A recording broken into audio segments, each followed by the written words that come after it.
Did she do the right thing? Well, after everything she suffered, I'd say yes. I'm the host. And if you like going bump in the night, stay tuned for more scary stories. This chilling tale comes from Basma Khalifa, who submitted it to our community tab on our app. Now let's get into it. There was once a woman named Zara who lived in a small, quiet village nestled deep in the Atlas Mountains. She was a midwife, known for her gentle hands and her courage. People came to her from far and wide to help with difficult births.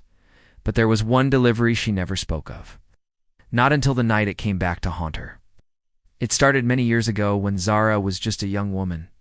Every evening as she walked back from tending to the villagers, a strange frog would appear in her path. It wasn't like the others. This frog had red eyes, and it never blinked. It followed her in silence, hopping behind her through fields, valleys, and narrow alleys. At first, she tried to ignore it, but one night the frog spoke. "Help me," it croaked in a soft female voice. Zara screamed and ran, her heart pounding. But when she told the others, they just laughed it off. "It's your imagination," they said, "a silly dream." But the frog returned every night, and each time its voice grew clearer. "Help me, please. I need you." Then, on a stormy winter night, Zara heard a knock at her door. When she opened it, no one was there, only the frog sitting in the rain. But this time, it didn't speak. It transformed. Right before her eyes, the frog's body twisted and grew. Its limbs cracked and stretched. Its eyes turned into deep, burning coals. And there, standing in her doorway, was a djinn woman tall, beautiful but terrifying. With long black hair dripping wet and skin pale as death. "I'm in labor," the djinn said, "and only you can deliver my child." Zara was frozen. Every instinct in her screamed to shut the door, to run, to pray. But something in the djinn's eyes, something ancient and painful, held her in place. "I helped your people once," the djinn whispered. "Now help mine." Zara, against all reason, nodded. The djinn led her deep into the forest, farther than any human dared go. Trees bent as they passed. Animals fled. Even the wind was silent. After what felt like hours, they reached a hidden cave lit by green fire that danced on its own. Inside were more djinn-shadowy figures with glowing eyes, whispering in languages Zara couldn't understand. They formed a circle, and in the center lay the djinn woman, writhing in pain. "Please hurry," she croaked. "My child, it won't wait." Taking a deep breath, Zara did the only thing she could. She began to help. The birth was like nothing Zara had ever seen. The cries weren't human. Blood wasn't red. It was black, and it hissed when it touched the ground. The air was thick with a metallic stench. But Zara worked as she always had, steady, focused, praying quietly under her breath. Finally, with one last scream, the baby was born. It didn't cry. It opened its eyes black and endless and stared at Zara.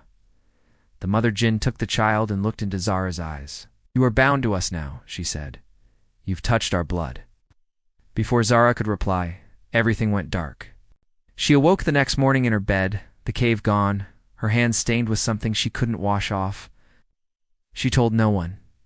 Not for years, not until strange things started happening.